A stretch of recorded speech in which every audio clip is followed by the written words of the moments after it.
ഒരു വിശ്വാസിയായ മനുഷ്യൻ രാവിലെ എണീക്കുമ്പോ തന്നെ അവന്റെ ചിന്ത 1400 കൊല്ലങ്ങൾക്ക് മുമ്പ് ഇവിടെ മതം പഠിപ്പിച്ച സയ്യിദുനാ മുഹമ്മദ് റസൂലുള്ളാഹി സ്വല്ലല്ലാഹു അലൈഹി വസല്ലമ തങ്ങളിലേക്ക് ഓടിയെത്തുന്നു. എണീക്കുമ്പോ എണീച്ച് എന്ത് ചെല്ലണം, എണീച്ച് എന്ത് പ്രവർത്തിക്കണം, എല്ലാത്തിലും ചിന്ത പോകുന്നത് അങ്ങോട്ടാണ്.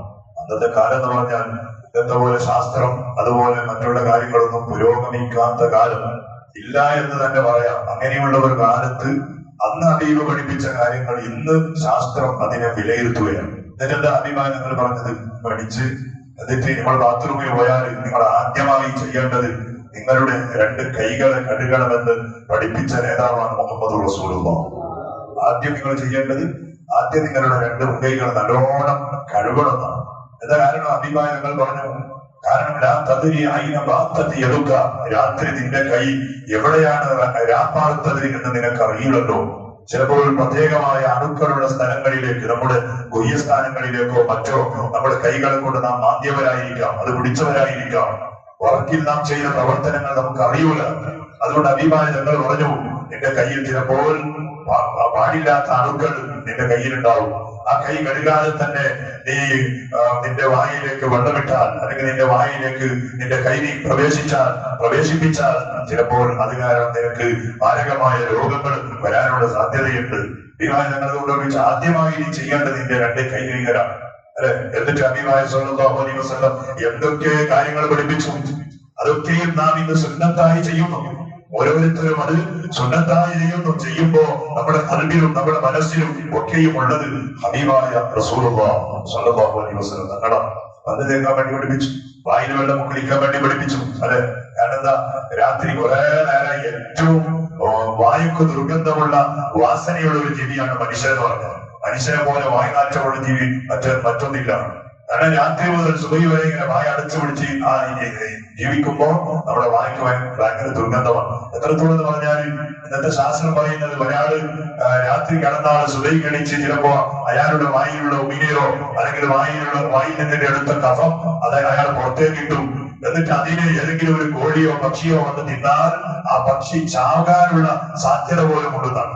ആ പക്ഷിയോ കോഴിയോ അത് ചാകാനുള്ള സാധ്യത പോലെ ഉണ്ടെന്നാണ് ശാസ്ത്രം. ഞാൻ അത്രയും കൃമികളും അണുക്കളും നമ്മുടെ വായിൽ പ്രൊഡക്ട് ചെയ്യുന്നുണ്ട്.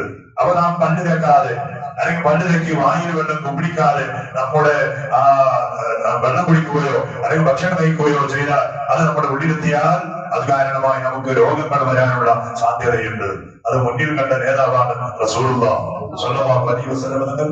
ആ ഹബീബ് പഠിപ്പിച്ചു, നീ പല്ല് തേക്കണം.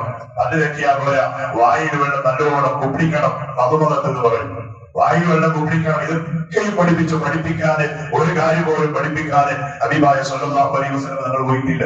അപ്പൊ അതൊക്കെയും ചെയ്യുമ്പോൾ നമ്മുടെ മനസ്സിന് എന്ത് വേണോ? ഇത് സുന്നത്താണ്, സുന്നത്തായ കർമ്മമാണ്. ഈ സുന്നത്ത് ഞാൻ ചെയ്താൽ ഹബീബായ തങ്ങൾ എന്നെ പിടിക്കും, എന്നെ രക്ഷപ്പെടുത്തും, എന്നെ കൈപിടിക്കും എന്ന നിയ്യത്ത് നമ്മുടെ ഉള്ളിലുണ്ടായാൽ നമുക്ക് രക്ഷപ്പെടാൻ കഴിയും.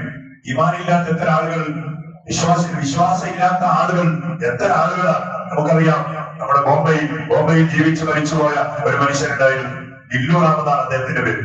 ബില്ലൂറാം ഒരു ഇസ്ലാം മതവിശ്വാസിയായിരുന്നില്ല, മറ്റു മതവിശ്വാസിയായിരുന്നു അദ്ദേഹം. പക്ഷേ അദ്ദേഹത്തിന്റെ ജീവിതത്തിൽ അയാൾ ചെയ്ത ഏറ്റവും വലിയ കാര്യം തന്നെയോ, അയാൾ ധാരാളമായി ഹബീബായ റസൂലുള്ളാഹി സ്വല്ലല്ലാഹു അലൈഹി വസല്ലം തങ്ങളുടെ മധുകൾ പാടിയ, മധുകൾ രചിച്ച ഒരു മനുഷ്യനാണ്. അപ്പൊ അദ്ദേഹത്തിന്റെ മതക്കാർ ചോദിച്ചു, നല്ല മനുഷ്യൻ, നിങ്ങൾക്ക് എന്താ നിന്റെ മതവിശ്വാസത്തിൽ പെടാത്ത ഒരു നേതാവിന്റെ അല്ലെങ്കിൽ ഒരു വ്യക്തിയുടെ മധുകൾ പ്രശംസകൾ ഇങ്ങനെ പാടിയതുകൊണ്ട് നിനക്കെന്ത് ലാഭമാണ് എന്ന ആളുകൾ ചോദിച്ചു. നമുക്ക് യൂട്യൂബിൽ അടിച്ചാൽ കാണാൻ പറ്റും അദ്ദേഹത്തിന്റെ ചരിത്രങ്ങളും അദ്ദേഹത്തിന്റെ ഹിസ്റ്ററി മുഴുവൻ കാണാൻ പറ്റും. ഒരുപാട് ഉറുദു വലിയ പണ്ഡിതന്മാർ അയാളെ കുറിച്ച് ദീർഘമായ വാദുകൾ പ്രഭാഷണങ്ങൾ നടത്തിയ ക്ലിപ്പുകളും യൂട്യൂബിൽ അടിച്ചാൽ കാണാം. ബില്ലൂറാം അയാളുടെ ആളുകൾ ചോദിച്ചു, നല്ല മനുഷ്യൻ എന്തിനും ഇതൊക്കെ ചെയ്യുന്നത്? അപ്പൊ അയാൾ പറഞ്ഞെന്തറിയോ, ഈ മുഹമ്മദ് എന്ന് പറയുന്ന വ്യക്തി നാളെ ആഖിറത്തിൽ ആളുകളെ മുഴുവനും ശഫാഅത്ത് കൊണ്ട് രക്ഷപ്പെടുത്തുന്ന ഒരു മനുഷ്യനാണ് എന്ന് ഞാൻ അറിഞ്ഞിട്ടുണ്ട്. അതിന്റെ തുടക്കത്തിൽ പാടില്ലേ, വഹുവൽ ഹബീബ് അല്ലദീ തുർജാ ശഫാഅത്തുഹു ഇത് ബുർദയുടെ ഒരു വരിയാണ്. അത് എവിടെ എഴുതി വെച്ചിട്ടുണ്ട്? ഇന്നും ഹബീബായ തങ്ങളുടെ പരിശുദ്ധമായ റൗദയുടെ കവാടത്തിന്റെ മുകളിൽ സ്വർണം കൊണ്ട് എഴുതി വെച്ച മദ്യമാണ്. ഇന്ന് പോയ ആളുകൾ കാണാം. കാരണം അവിടുത്തെ കാലിഗ്രാഫിയുടെ വേറെയാണ്. നമുക്ക് ഇവിടെ വ്യക്തമായി ഇതുപോലെ വായിക്കാനത് കിട്ടൂല. പ്രത്യേകമായ കാലിഗ്രാഫി കൊണ്ട് റൗദയുടെ കവാടത്തിന്റെ മുകൾ ഭാഗത്ത് എഴുതി വെച്ചതാണ്. ആഗ്രഹിക്കപ്പെടുന്ന പ്രതീക്ഷിക്കപ്പെടുന്ന നേതാവാണ് ഈ റൗദയുടെ ഉള്ളിൽ കിടന്നിട്ടുള്ളത്. അപ്പൊ ആ ബില്ലുറാമ് പറയാം, ഇയാൾ നാളെ വലിയ ആഖിറത്തിൽ പരലോകത്തിൽ ആളുകളെ രക്ഷപ്പെടുത്തുന്ന ഒരു വ്യക്തിയാണ് എന്ന് എനിക്ക് മനസ്സിലാക്കാൻ കഴിഞ്ഞിട്ടുണ്ട്. അതുകൊണ്ട് ഇത് പാടിയത് കൊണ്ട് എനിക്കെന്ത് ലാഭമാണ് എന്നല്ലേ നിങ്ങൾ ചോദിക്കുന്നത്? ഞാൻ നാളെ പരലോകത്തിലെത്തിയാൽ ആ മുഹമ്മദ് എന്ന് പറയുന്ന വലിയ വ്യക്തിത്വത്തിന്റെ മുന്നിൽ പോയിട്ട് ഞാൻ ചോദിക്കും, അല്ല നബിയെ, എന്നെ നിങ്ങൾക്ക് പരിചയമുണ്ടോ? ഞാൻ നിങ്ങളെ കുറിച്ച് ധാരാളമായി ദുനിയാവിൽ മഹത്വങ്ങളും മധുരങ്ങളും എഴുതിയാളും പാടിയാളുമാണ്. അതുകൊണ്ട് എന്നെ പരിചയമുണ്ടോ? ഹബീബായ ഞങ്ങൾ പരിചയമില്ല എന്ന് ഒരിക്കലും പറയൂല. എനിക്കറിയാം, അങ്ങനെ പരിചയമുണ്ടെന്ന് പറഞ്ഞാൽ ആ ഹബീബിനെ കെട്ടിപ്പൊളിച്ച് സ്വർഗത്തിലെത്തുന്നത് വരെ ഹബീബിനെ ഞാൻ വിടൂല എന്നാണ് പറഞ്ഞത്. സ്വർഗത്തിലെത്തുന്നത് വരെ ഞാൻ വിടൂല. അയാൾ പറഞ്ഞു സുബ്ഹാന ജല്ല ജലാലു. അങ്ങനെ അദ്ദേഹത്തിന്റെ ജീവിതത്തിന്റെ അവസാന കാലത്ത് സംഭവിച്ച മാറ്റെന്താ? അയാൾ ഒരു ദിവസം രാവിലെ അയാൾ തന്നെ പറഞ്ഞ ചരിത്രമാണ്. അതിന്റെ ചരിത്രമായി രേഖപ്പെടുത്തപ്പെട്ടു. അയാൾ പറഞ്ഞു, രാത്രി ഉറങ്ങുമ്പോ എന്റെ അതിർത്തിയിലേക്ക് ഹബീബായ റസൂലുള്ളാഹി സ്വല്ലല്ലാഹു അലൈഹി വസല്ലം തങ്ങൾ കടന്നു വന്നു. സ്വപ്നത്തിലൂടെ കടന്നു വന്നിട്ട് ആ ഹബീബായ തങ്ങൾ മനുഷ്യനോട് ചോദിക്കുകയാണ്, നല്ല മനുഷ്യ, എന്റെ സ്വഭാവത്തിൽ നിനക്ക് വേണ്ടേ? എന്നോടൊപ്പം നിനക്ക് സ്വർഗത്തിൽ എത്തട്ടെ? അതുകൊണ്ട് നിനക്ക് ഇവിടെ ബില്ലുറാമായി ജീവിച്ചാൽ മതിയോ? ചെല്ലട്ടെ എന്ന ഹബീബായ തങ്ങൾ ആ മനുഷ്യനോട് ചോദിച്ചത്രേ. സ്വപ്നത്തിലൂടെ അല്ലാഹു തആല നമുക്കും ആ ഹബീബിന്റെ ഭൂമുഖം കാണാൻ ഭാഗ്യം നൽകുമാറാകട്ടെ. കാണണമെങ്കിൽ അയാൾക്ക് മുസ്ലിം ആകണമെന്നില്ല, അത് നല്ലൊരു വ്യക്തിയാകണമെന്നില്ല. ആർക്കും ഹബീബിനെ കാണാം. പക്ഷെ കാണുന്നത് ഓരോരുത്തരുടെ ഈമാനികമായ ക്വാളിറ്റി വെച്ചായിരിക്കും. നല്ല മനുഷ്യനിക്ക് നല്ല രൂപത്തിൽ ഹബീബിനെ കാണാൻ പറ്റും. മോശക്കാരനാണെങ്കിൽ പേടിക്കപ്പെടുന്ന ആ ഒരു അവസ്ഥയിൽ ആ പേടിയോട് ചിലപ്പോ അയാൾ നല്ലൊരു വഴിയിലേക്ക് വരാനുള്ള സാധ്യത ഉണ്ടാവും. അപ്പൊ അയാളുടെ അടുത്ത് ബില്ലുറാമിന്റെ അടുത്ത് ഹബീബ് വന്ന് ചോദിക്കുകയാണ്, അല്ല നിനക്ക് ശഫാഅത്ത് വേണ്ടേ? നിനക്ക് എന്നോടൊപ്പം സ്വർഗത്തിൽ വരണ്ടേ? ഇങ്ങനെ ജീവിച്ചാൽ മതിയോ? ഷഹാദത്ത് കലിമ ചൊല്ലണ്ടേ? ഹബീബായ റസൂലുള്ളാഹ് തങ്ങൾ അയാൾക്ക് ഷഹാദത്ത് കലിമ ചൊല്ലിക്കൊടുത്തു. അയാളത് ഏറ്റെടുത്തു. എന്നിട്ട് ഈ ബില്ലുറാം ഹബീബായ തങ്ങളോട് ചോദിച്ചത്രേ, എനിക്ക് ഷഹാദത്ത് കലിമ ചൊല്ലില്ലേ, എനിക്ക് പേര് മാറ്റം വേണ്ടത്, എന്റെ പേരിന്റെ ഒരു മാറ്റം വേണ്ടേ? ഹബീബായ തങ്ങൾ സ്വപ്നത്തിലൂടെ പേര് വെച്ചു കൊടുത്തു. എന്താ? ഗുലാമെ മുസ്തഫ. രാവിലെ എണിച്ചയാൾ എനിക്കും എങ്ങനെ അണിച്ചത്? പ്രത്യേകമായ ഒരു ജീവിത ശൈലിയിലേക്ക് മടങ്ങാനുള്ള ഏറ്റവും വലിയ ആവേശത്തിൽ അയാൾ ഷഹാദത്ത് കലിമ ചൊല്ലി. എന്നിട്ട് ജനതയോട് അയാൾ വിളിച്ചു പറഞ്ഞു, ഹബീബായ തങ്ങൾ ഇന്നലെ വന്ന് എനിക്ക് ഷഹാദത്ത് കലിമ ചൊല്ലി, അതുപോലെ എന്റെ പേര് മാറ്റിവെച്ചു. എന്താ? അന്ന് മുതൽ അയാൾ ഗുലാമെ മുസ്തഫ. അപ്പോ യൂട്യൂബിൽ അടിച്ചു നോക്കിയാൽ അയാളുടെ മുമ്പത്തെ ഫോട്ടോയും ഇപ്പത്തെ ഫോട്ടോയും അയാളുടെ ചരിത്രവും എല്ലാം കാണാൻ കഴിയും. BILLU പിന്നെ RAM അടിച്ചാൽ ഫുള്ള് ഒന്ന് രണ്ടല്ല, ഒരുപാട് ദീർഘമായ ക്ലിപ്പുകളും അയാളുടെ ഹിസ്റ്ററികളും എഴുതി വെച്ചത് കാണാം. ഇത് എവിടെയല്ല, നമ്മുടെ ഇന്ത്യയുടെ ബോംബെയിൽ നടന്ന സംഭവമാണ്. എന്താ? ഹബീബായ തങ്ങളെ നല്ല രൂപത്തിൽ സ്നേഹിച്ച ആളുകൾക്ക് ദുനിയാവിൽ തന്നെ അതിന്റെ ഫലങ്ങൾ കാണാൻ കഴിയും, അതിന്റെ നേട്ടങ്ങൾ കാണാൻ കഴിയും. അവർ നാം ചെയ്യുന്ന ഓരോ പ്രവർത്തനങ്ങളും ഇത് എന്റെ ഹബീബിന്റെ സുന്നത്താണ്, ഞാൻ എണീക്കുന്നതും ഞാൻ ചെല്ലുന്നതും ഞാൻ പ്രവർത്തിക്കുന്നതും എല്ലാം ഹബീബിന്റെ സുന്നത്താണ് എന്ന നിയ്യത്തോടെ നാം ചെല്ലുന്നുണ്ടെങ്കിൽ, ഒന്നുമല്ലാത്ത ഒരു മനുഷ്യനിക്ക് അള്ളാഹുവിന്റെ ഹബീബ് തുണയായിട്ടുണ്ടെങ്കിൽ ജീവിതത്തിൽ ധാരാളം ഹബീബിനെ സ്നേഹിക്കുന്ന നമുക്ക് അവിടുത്തെ ശഫാഅത്ത് പ്രതീക്ഷിക്കാം. അവിടുത്തെ പ്രാർത്ഥന കൊണ്ട് സ്വർഗത്തിലെത്തുന്ന വലിയൊരു മോഹം നമ്മുടെ ഉള്ളിൽ വെച്ച് നടക്കാം എന്നതാണ് ഈ ചരിത്രങ്ങളൊക്കെ നമ്മെ പഠിപ്പിക്കുന്നത്. അള്ളാഹു നമുക്ക് തൗഫീഖ് ചെയ്യട്ടെ. അടച്ചവർക്ക് അള്ളാഹുവേ നമുക്ക് നീ തൗഫീഖ് നൽകണേ. അള്ളാഹു കാലങ്ങളായി സലാത്ത് ചൊല്ലാൻ തുടങ്ങിയിട്ട് കാലങ്ങളായി ഹബീബിന്റെ പേര് ബാങ്ക് വിളിക്കുമ്പോ അഷ്ഹദു അന്ന മുഹമ്മദ് റസൂലുള്ളാഹ് ശ്രദ്ധിച്ച് കേട്ട് ഞങ്ങളും അഷ്ഹദു അന്ന മുഹമ്മദ് റസൂലുള്ളാഹ്. എത്രയോ ആളുകൾ അത് കേൾക്കുമ്പോ രണ്ട് ആ തള്ളവരൻ ഇങ്ങനെ നീട്ടിപ്പിടിച്ച് മർഹബൻ ബി ഹബീബി ഖുർറത്തി ഐനി മുഹമ്മദിൻ സ്വല്ലല്ലാഹു അലൈഹി വസല്ലം എന്ന് പറഞ്ഞിട്ട് ഒന്ന് ഊതിയിട്ട് കൈകൊണ്ട് നടക്കുന്ന എത്രയോ ആളുകളുണ്ട്. അത് സുന്നത്താണ്. അത്രത്തോളം ഹബീബിനെ സ്നേഹിക്കുന്നവരാണ് നാം ഓരോരുത്തരും. പടച്ചോനെ ആ സ്നേഹം നീ വെറുതെയാക്കല്ലേ റബ്ബേ. ദുനിയാവിലും അതിന്റെ ഫലം നീ കാണിച്ചു തരണേ, ആഖിറത്തിലും അതിന്റെ ഫലം നീ കാണിച്ചു തരണേ റബ്ബേ.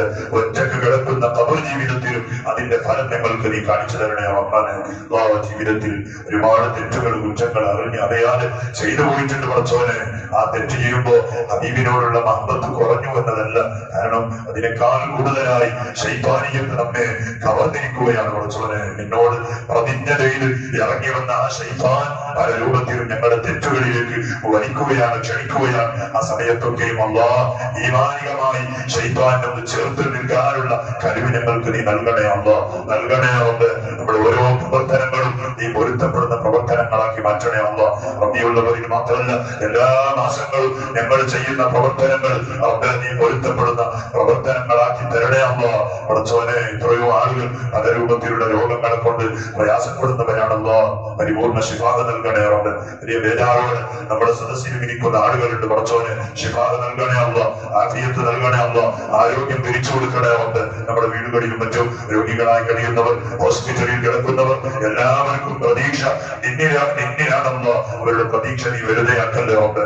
അല്ലാഹുവേ, പരിശുദ്ധമായ നാളത്തെ ദിവസവും അതുപോലെ തുടർന്നുള്ള ദിവസങ്ങളിൽ പരിശുദ്ധമായ ഉംറയ്ക്ക് വേണ്ടി കരുതിയവർ നമ്മുടെ സദസ്സിലുണ്ട്, നമ്മുടെ നാട്ടിൽ പലരുമുണ്ട് പടച്ചോനെ. അവരുടെ ആ എല്ലാ യാത്രയും മറ്റുള്ള കാര്യങ്ങളൊക്കെയും നീ റാഹത്തിലും സന്തോഷത്തിലും ആക്കണേ അല്ലാഹ്. ഇതൊരു ഭാഗ്യവാന്മാരാണ് റബീഉൽ പുണ്യ ദിവസങ്ങൾ നിന്റെ കാവ കാണാനും ഹബീബായ തങ്ങളുടെ അടുത്തെത്താനും ഭാഗ്യം കിട്ടാന്ന് പറഞ്ഞ വലിയ ഭാഗ്യവാൻ പടച്ചോനെ. ഞങ്ങൾക്കും അതിനുള്ള വലിയ മോഹങ്ങളുണ്ട് പടച്ചോനെ, നീ സാധിപ്പിച്ചു തരണേ അല്ലാഹ്, സാധിപ്പിച്ചു തരണേ അല്ലാഹ്. പോയ ആളുകൾക്ക് പിന്നെയും വലിയ കൊതിയാണ്, ആഗ്രഹമാണ്, കടങ്ങൾ ഉണ്ടാക്കിയിട്ട് പോലും അവിടെ പോവുകയാണ്. കാരണം ഈമാനിന് താങ്ങാൻ പറ്റുന്നില്ല. പിന്നെയും കാബ കാണണം, പിന്നെയും മദീന കാണണം. അല്ലാഹുവേ, ഞങ്ങൾക്ക് നീ ഭാഗ്യം തരണേ അല്ലാഹ്. കരുതിയ ആളുകൾക്ക് ബുദ്ധിമുട്ടൊന്നുമില്ലാതെ സന്തോഷത്തോടെ അത് ചെയ്ത് തിരിച്ചു വരാനുള്ള ഭാഗ്യം നൽകണേ റബ്ബേ. ഗൾഫിലും മറ്റും അധ്വാനിക്കുന്ന നമ്മുടെ കുടുംബങ്ങൾ, ജോലി ഇല്ലാതെ ബേജാറായവർ, ജോലി നഷ്ടപ്പെടുന്ന ഭീതിയിലുള്ളവർ, കച്ചവടത്തിൽ വലിയ പുരോഗതി ഇല്ലാതെ ബേജാറ് പറഞ്ഞവർ, അല്ലാഹുവേ, വിസയുടെ അവധി കഴിയാനായി, ഇഖാമയുടെ അവധി കഴിയാനായി പല രൂപത്തിൽ സങ്കടത്തോടെ വസിയ്യത്ത് ചെയ്ത ആളുകളുണ്ട് അല്ലാഹ്. പടച്ചവനെ, നമ്മുടെ പരിശുദ്ധ മീലാദ് വരുമ്പോ നല്ല രൂപത്തിൽ നമ്മുടെ പരിപാടികളൊക്കെയും നമ്മുടെ ജമാഅത്ത് കമ്മിറ്റിയുടെ കീഴിലും അതുപോലെ യുവാക്കളുടെ കീഴിലും നടക്കുന്ന പരിപാടികളൊക്കെയും വിജയിപ്പിക്കാൻ വേണ്ടി നല്ല രൂപത്തിലുള്ള സാമ്പത്തികമായ സഹായങ്ങൾ ചെയ്തു തരുന്നവരാണ് ഓരോ പ്രവാസികളും. അവർക്ക് അവരുടെ വിഷമങ്ങൾ തീർത്തു കൊടുത്ത് അവരെ നീ സന്തോഷിപ്പിക്കണേ അല്ലാഹ്. അവർക്ക് നീ റാഹത്ത് നൽകുന്ന, സമാധാനം നൽകുന്ന, ഞങ്ങൾ നാട്ടുകാരായി ഞങ്ങൾ ചെയ്യുന്ന ജോലി, നമ്മുടെ കച്ചവടങ്ങൾ, നമ്മുടെ പ്രവർത്തനങ്ങൾ എല്ലാത്തിനും നീ സന്തോഷം നൽകണേ റബ്ബേ. മരിച്ചുപോയ എല്ലാ കുടുംബങ്ങളുടെ ഖബറും സ്വർഗ്ഗമാക്കണേ അല്ലാഹ്. ബിഹഖി സയ്യിദിനാ മുഹമ്മദിൻ സ്വല്ലല്ലാഹു അലൈഹി വസല്ലം.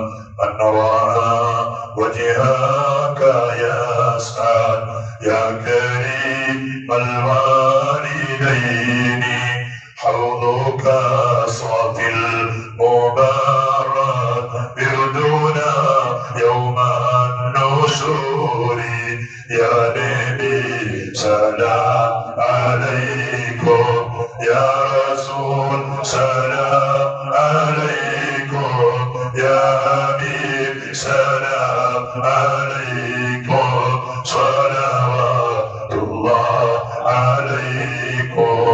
حسبنا الله ونعم الوكيل، نعم المولى ونعم النصير. حسبنا الله ونعم الوكيل، نعم المولى ونعم النصير.